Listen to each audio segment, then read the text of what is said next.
E é por isso que eu coloquei diante de vós esse desafio de estudarmos o Evangelho de Lucas e a seguir Atos dos Apóstolos. Por uma razão muito simples. Porque se queremos conhecer os mandamentos de Jesus, precisamos conhecer a Jesus. E para tal, precisamos explorar o Evangelho. Talvez de uma maneira como nunca tenhamos feito antes. Porque é muito fácil, é rápido. A verdade é que o Evangelho, mesmo o Evangelho de Lucas, é uma leitura muito simples. Eu tenho certeza que cada um de vós é capaz de ler o Evangelho de Lucas em uma semana, sem grande aplicação, sem demorar muito tempo. É só ler 2, 3 capítulos por dia, já está. Um capítulo maior, lê-se 2, 2,5. Quando for um capítulo menor, lê-se 3, lê-se 4. E com toda a certeza, em uma semana, consegue chegar aqui já no domingo que vem e dizer assim: pastor, li o Evangelho de Lucas toda esta semana. E olha, aquele que aceitar o desafio, fique à vontade.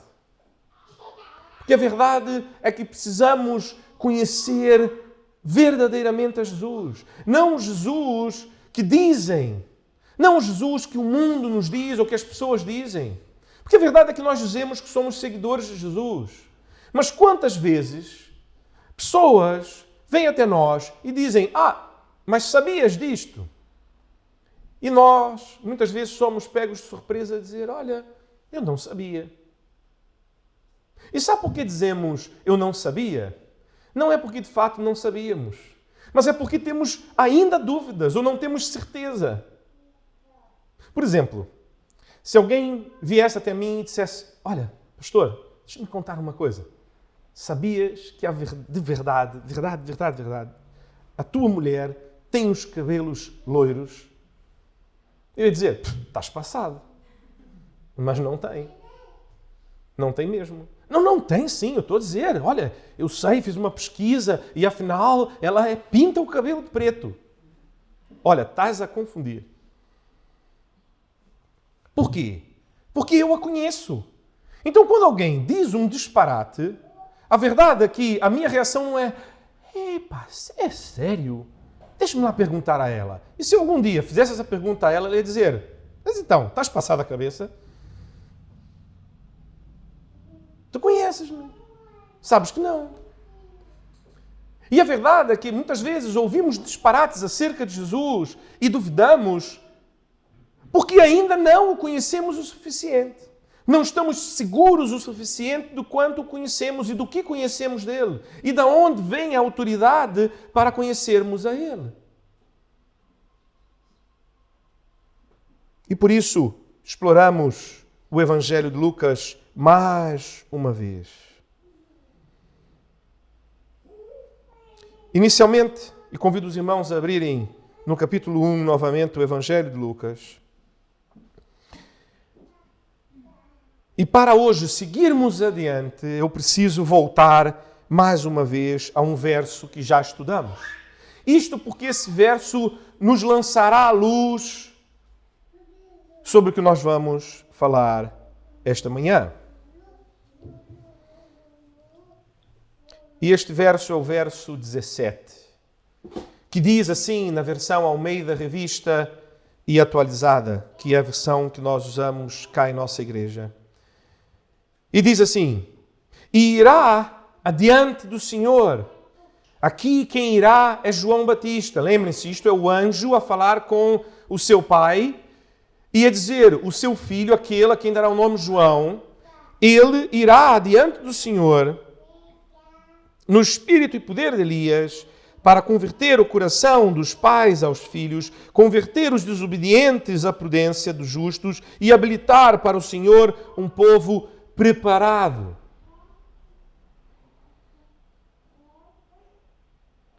E então começamos a leitura que hoje estudaremos, a partir do verso 26. E os irmãos talvez vão se questionar nesse momento, porque nós vamos ler do verso 26 até o verso 38. E os irmãos vão falar: ei, pastor, mas O pastor tem muitas vezes estado ali em 2 versos ou 3, às vezes chegou até a falar 2 semanas ou 3 semanas num conjunto de 3 ou 4 versos e agora nós vamos ler tudo isso. Fiquem calmos, vamos voltar aqui algumas vezes. Hoje, o que eu quero é que os irmãos percebam o contexto geral em que isto aqui acontece e o que está a passar. Verso 26. No 6º mês, foi o anjo Gabriel enviado da parte de Deus para uma cidade na Galileia chamada Nazaré. Peço desculpa aos irmãos. Uma pausa. A palavra cá cidade, em grego existe um problema, que é, a palavra em grego para cidade, polis, é a mesma cidade, quando vai referir-se a Roma, é a mesma palavra que refere-se à Mora, no Alentejo, onde vivemos e que tem 5.000 habitantes. Ou, se calhar, ainda a Pavia, que fica ao lado e que tem 2.000 habitantes, se não me engano, ou qualquer coisa assim. A verdade é que, em grego, não há diferença de vila para cidade, para uma grande cidade, não há diferenças. Ou seja, toda vez que existe um povoado, existe ali um conjunto de casas onde pessoas vivem juntas e que têm ali uma mínima estrutura, ou se calhar ali algum comércio, isto é uma cidade. E eu digo isto por uma razão, porque a verdade é que nós precisamos perceber que Nazaré era, na verdade, uma pequena vila no interior de Israel. Portanto, esta pessoa que vai ser visitada, este sítio onde o anjo é enviado, é no campo. É uma vida do campo, portanto, uma vida simples. E se hoje a vida do campo já é uma vida mais simples do que a vida na cidade, nós sabemos que é, imaginem no tempo de Jesus. Eram mesmo pessoas pobres. Eram mesmo pessoas que tinham uma vida de bastante limitações em termos económicos. E ele segue no verso 27. O anjo, então, Gabriel, é enviado a uma virgem, desposada com um certo homem da casa de Davi, cujo nome era José. A virgem chamava-se Maria. Faço uma pausa novamente. Reparem uma coisa bastante interessante neste texto. Nós já sabemos onde a história vai. Portanto, posso dar-me a liberdade de fazer algumas pausas e dizer algumas coisas aos irmãos. Reparem que a primeira coisa que ele diz é que o nome do pai, o nome do marido desta mulher era José. Apesar de José não fazer parte da história, apesar de José não estar presente na história, a primeira coisa que Lucas faz questão de dizer, ele não diz: o anjo foi enviado a uma virgem chamada Maria, desposada por um homem da casa de Davi, cujo nome era José. Podia, não podia? Podia ter sido escrito assim. E este seria, se calhar, o mais normal para nós, e mesmo também para Lucas. Portanto, aqui percebe-se que Lucas, de maneira proposital, fala primeiro de José.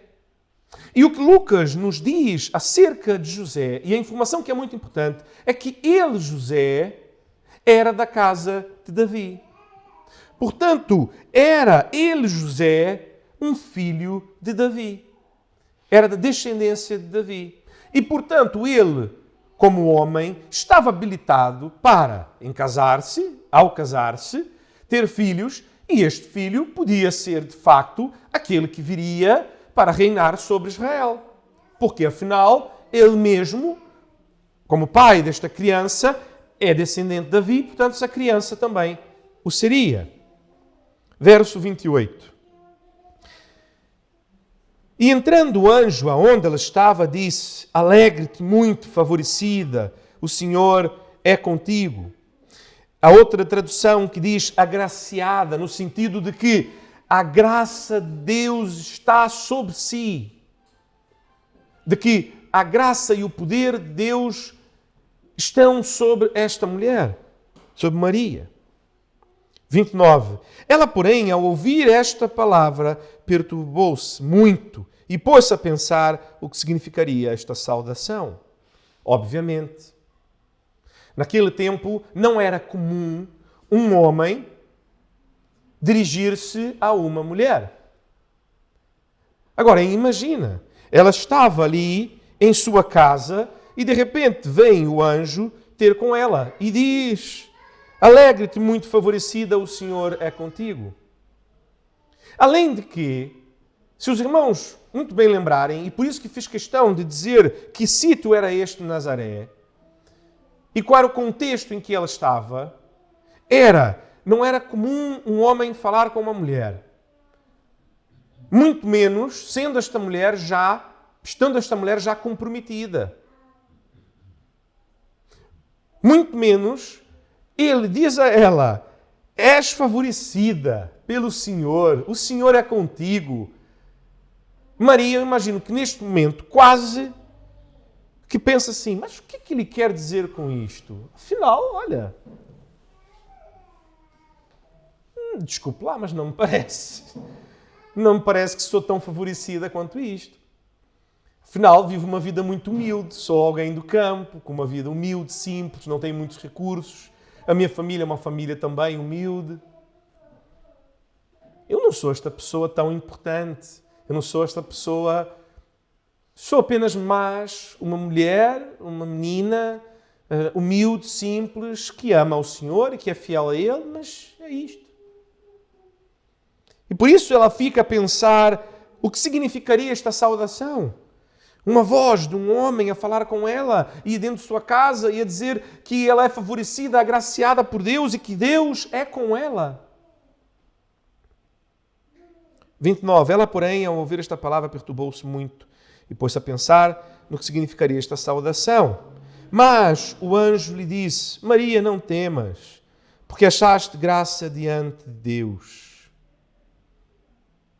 Lembram-se, e aqui começo a expor aos irmãos um pequeno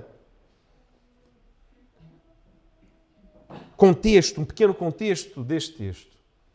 Se os irmãos lembrarem-se, nós vínhamos a estudar até agora o quê? O que é que nós estudamos até aqui? O anjo veio falar com quem? Com Zacarias. E estivemos a estudar toda a anunciação de João Batista. E na semana passada, e por isso li o verso 17, nós vimos o como era espetacular. O como é que Deus é que diz o nome que ele vai ter. O como o anjo anuncia e ao anunciar diz que grandes coisas este homem vai fazer. E diz mesmo, ele será grande. Lembram-se disso? E eu ressaltei aos irmãos que não diz que ele será grande diante dos homens, mas diz será grande diante de Deus.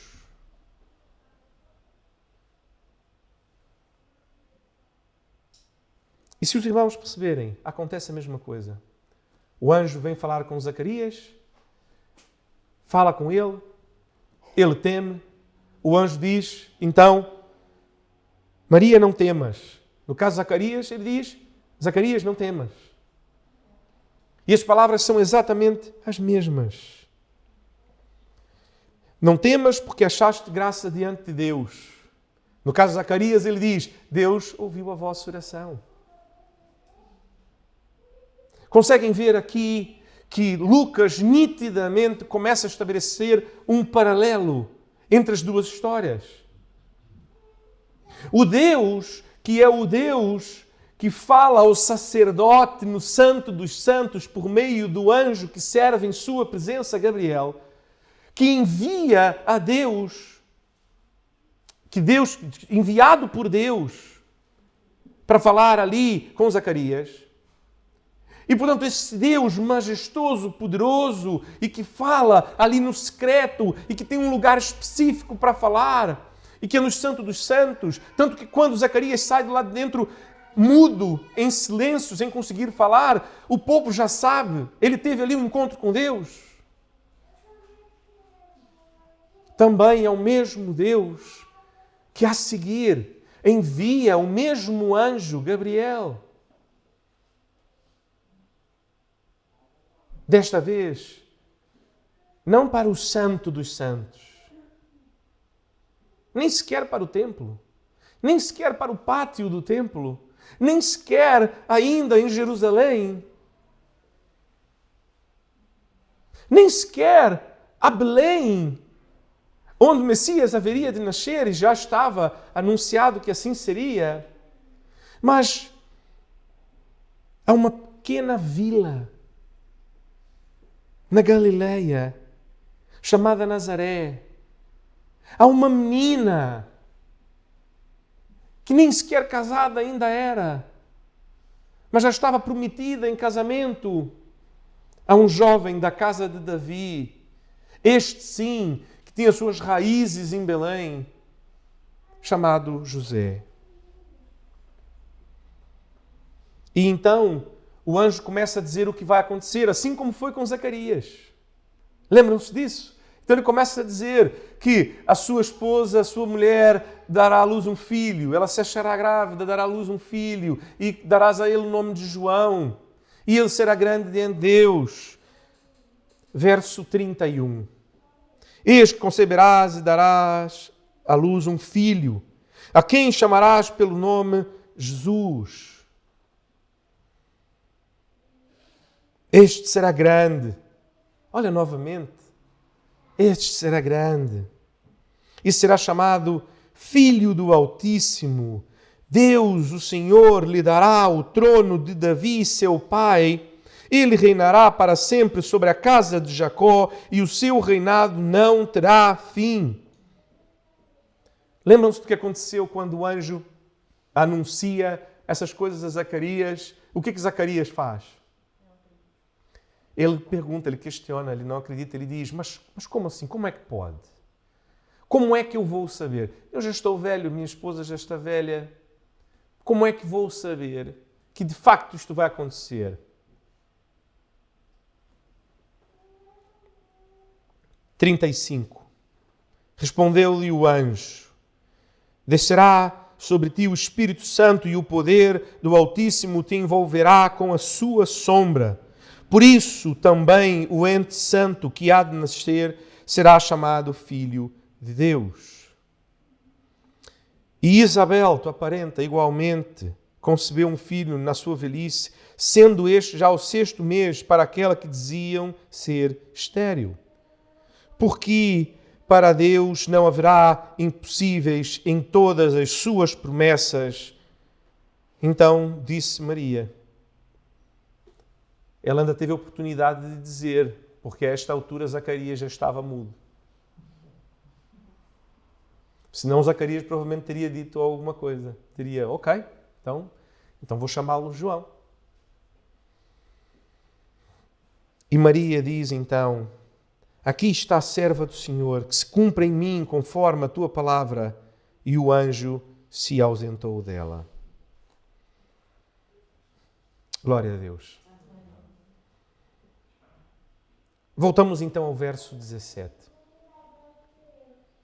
Ainda a falar sobre João Batista e diz, e irá adiante do Senhor, à frente do Senhor, antes do Senhor, no espírito e poder de Elias, para converter o coração dos pais aos filhos, converter os desobedientes à prudência dos justos e habilitar para o Senhor um povo preparado. Preparado para quê? Preparado para quê?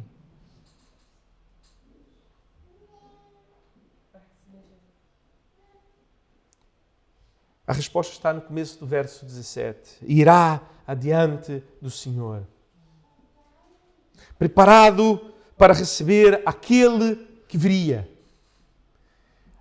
Portanto, o papel de João Batista é vir antes, é preparar o caminho, preparar o coração das pessoas. E quem é que virá? É o Messias, prometido de Deus. É o Rei de Israel.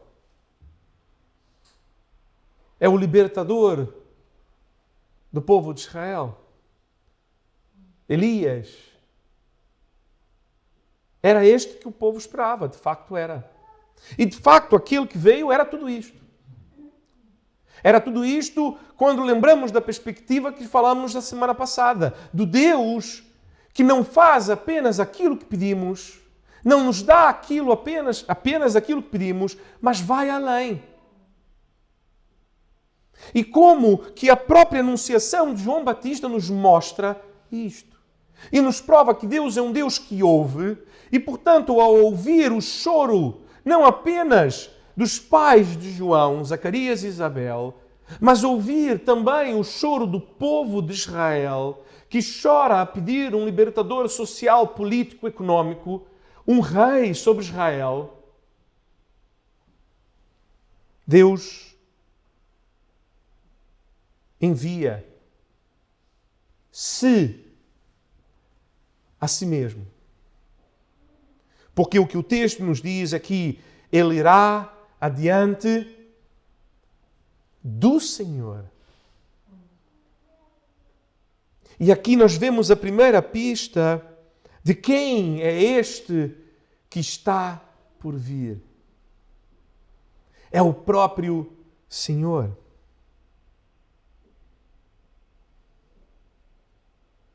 Conforme nós falamos na semana passada, a promessa era que João seria grande. O anjo afirma isso a dizer muitas coisas que ele faria e tudo que seria a obra da sua vida, mas diz mesmo no verso 15, pois ele será grande diante do Senhor. Portanto, ele nos mostra uma pista para isso, que será o próprio Deus que virá, pois diz, irá adiante do Senhor. O comentarista do Evangelho de Lucas, James Edwards, no comentário bíblico Pilar, ele diz que ao profetizar, quando o anjo profetiza e diz que João irá diante do Senhor, Gabriel indica que João não simplesmente anunciará o Messias, não simplesmente anunciará o rei de Israel que está por vir para libertar o seu povo. Não simplesmente anuncia aquele que eles esperavam que viesse. Mas anuncia mais. Anuncia o próprio Deus que aparecerá em Jesus, como Jesus mesmo vai dizer depois, eu e o Pai somos um. E que coisa grandiosa! Quantas vezes no Ocidente, e os irmãos já vão perceber porque faço essa colocação, a nossa centralidade, nós celebramos o Natal, é verdade que celebramos o Natal, e o fizemos não faz tantos meses assim, não é? Ainda lembramos, e novamente está tudo lá na internet, hoje em dia é fácil, podemos relembrar com facilidade. Mas a realidade é que muitas vezes falamos e nós nos aproximamos e na próxima semana nós temos uma das celebrações mais importantes no nosso calendário para nós cristãos, que é a Páscoa. Mas que muitas vezes nós colocamos a Páscoa acima do Natal. Nós colocamos a morte e a ressurreição de Jesus acima da encarnação de Jesus. E a verdade é que se nós pararmos para refletir, e eu trouxe aqui alguns dos atributos de Deus para relembrarmos, que nos são apresentados nas Escrituras. E se nós pensarmos que Deus, e quando apanhamos, por exemplo, a fonte que usei como referência foi a teologia sistemática de Wayne Grudem, e quando ele fala sobre os atributos divinos, e nós temos atributos que são incomunicáveis e atributos comunicáveis, isto são expressões mais técnicas, o que importa os irmãos perceberem é, quando diz que é incomunicável, são aqueles atributos de Deus que não são transferidos para nós, quando a Bíblia nos diz que somos feitos à imagem e semelhança de Deus, mas nós não temos estes atributos. Nomeadamente, por exemplo, a eternidade, onipresença, onisciência, onipotência. Nós não temos estes atributos. São atributos apenas de Deus. Mas o primeiro que ele coloca é a independência. Ora, mas o que é independência? É que Deus não precisa de nós. Deus não precisa de nós nem em nada que existe no universo.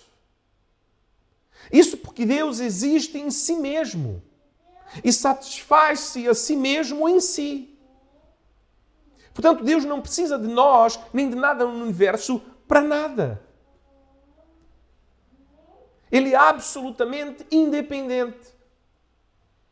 Enquanto nós já não somos assim. Precisamos do oxigênio, precisamos da comida, precisamos da água, precisamos de Deus que mantém todas as coisas. Deus é imutável. Tanto que, se nós lembrarmos, quando Deus fala a Moisés, ele usa uma expressão ao dizer, e Moisés questiona, mas quem eu vou dizer que me enviou? E o que o Senhor diz a ele? Eu sou. Para nós não faz muito sentido, porque alguém nos pergunta, e se calhar pergunta, olha, és pastor? E eu digo, eu sou. Mas a verdade é que no hebraico, na cultura hebraica e na cultura bíblica, não existia a possibilidade de dizer eu sou. Porque, se calhar mais parecido com a língua inglesa, e aqueles que conhecem o inglês vão perceber bem, que nós dizemos que o verbo ser e estar é o I am.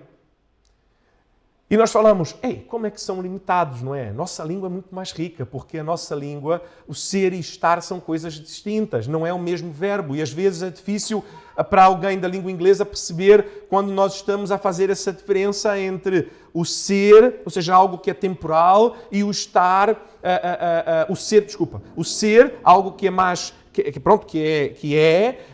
e algo que é mais temporal, que é o estar. A verdade é que nós temos a mesma limitação quando comparamos com o hebraico. E que a verdade é que a ideia é de que nós não somos. Nenhum de nós é. Isto é uma coisa simples. A pergunta é, então Marcos, és pastor? Sim, sou pastor. Está bem. Então aos 2 anos de idade eras pastor? Não, claro que não. Olha, mas se és. Ser é algo que é inerente, que é inato, que é de si. Portanto, se és pastor hoje, eras pastor há 20, 30, 40, antes de nasceres. E vais continuar a ser pastor para sempre. E a verdade é que nenhum de nós, em nada, é assim. Por isso é que na teologia do Antigo Testamento, apenas Deus é. E o verbo usado para qualquer outra coisa ligada a nós humanos é sempre o verbo estar. Portanto, se alguém perguntar, és pastor? Sim, estou pastor. Estou, porque estamos em constante mudança e a verdade é que nós não somos imutáveis. E, portanto, não sabemos, nem nós sequer sabemos o que nós seremos daqui a 5 ou 10 ou 20 anos. Porque, novamente, não somos independentes. Precisamos e dependemos daquilo que acontece ao nosso redor e dependemos de Deus. Mas Deus é imutável. Aquele que era, que é e que há de vir. Ele é eterno. E ser eterno significa que ele não tem começo e não tem fim. Significa que, inclusive, ele é atemporal. Significa que Deus, ele vê, neste mesmo momento que nós estamos a falar, Deus nos vê a nós e vê Moisés. E vê o mar vermelho a se abrir.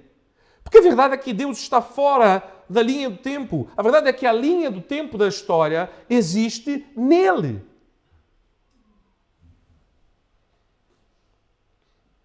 E, portanto, Deus é onipresente. Porque se tudo existe nele, ele está presente em todos os lugares, em cada coisa, em cada situação. Não existe um sítio onde Deus não esteja presente. A sua unidade. Porque apesar de ter características diferentes, Deus é um. Quando falamos das características de Deus, não é como se Deus tivesse separações e Deus é misericordioso aqui, mas Deus se ira ali. A sua ira e a sua misericórdia andam de mãos dadas, estão unidas e Ele é completamente misericordioso e completamente irável. E imutável. Deus é onipotente. Ele pode todas as coisas, exatamente porque se nós pensarmos, todas as coisas existem e subsistem nele. E se existem, existem porque Ele chamou a existência. Sem Ele, nada do que foi feito se fez. Portanto, Ele pode todas as coisas.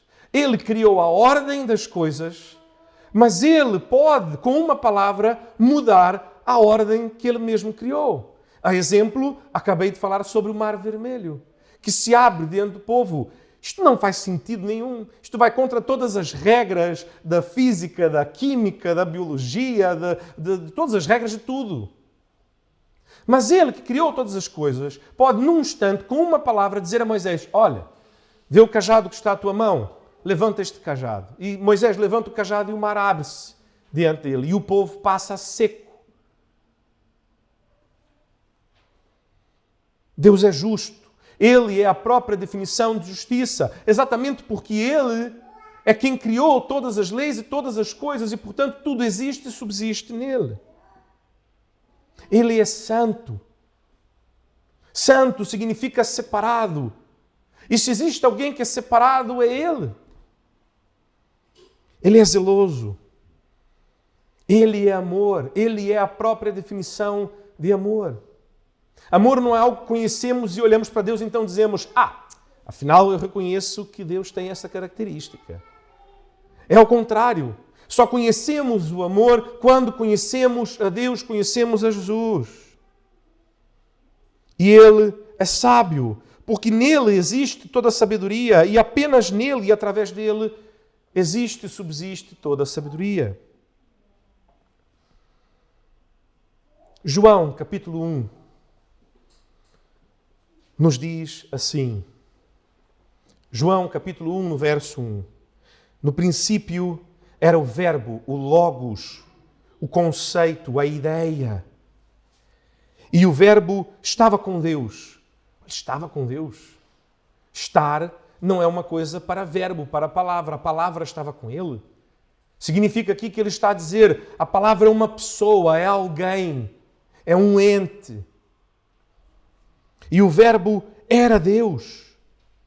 Ele estava no princípio com Deus. Todas as coisas foram feitas por intermédio dele e sem ele nada do que foi feito se fez. A vida estava nele e a vida era a luz dos homens. A luz resplandece nas trevas e as trevas não prevaleceram contra ela. Houve um homem enviado por Deus cujo nome era João. Já ouvimos falar dele, não foi? Este veio como testemunha para que testificasse a respeito da luz, a fim de que todos viessem a crer por intermédio dele.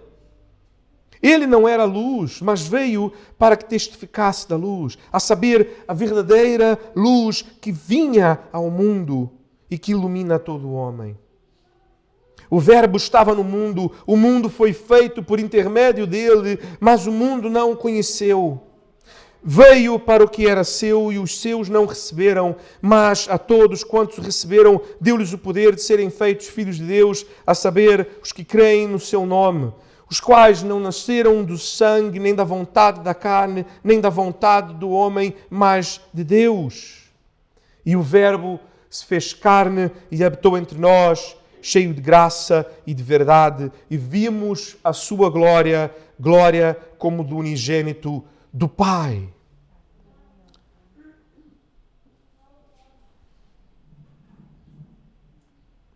A encarnação, meus irmãos, é de longe o milagre mais incrível de toda a Bíblia. Porque o Deus do universo, Criador de todas as coisas, onipresente, onisciente, onipotente, justo, fiel, verdadeiro, santo, misericordioso, amoroso, sábio, eterno, imutável,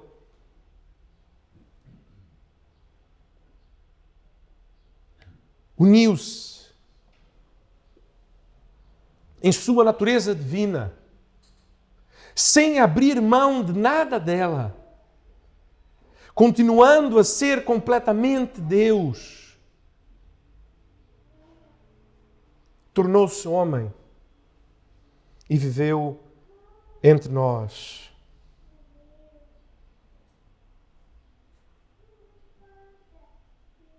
Segundo Wayne Grudem, ele diz que isto é muito mais incrível do que a ressurreição. É mais incrível ainda do que a própria criação do universo. Porque o fato de que o infinito, onipotente e eterno Deus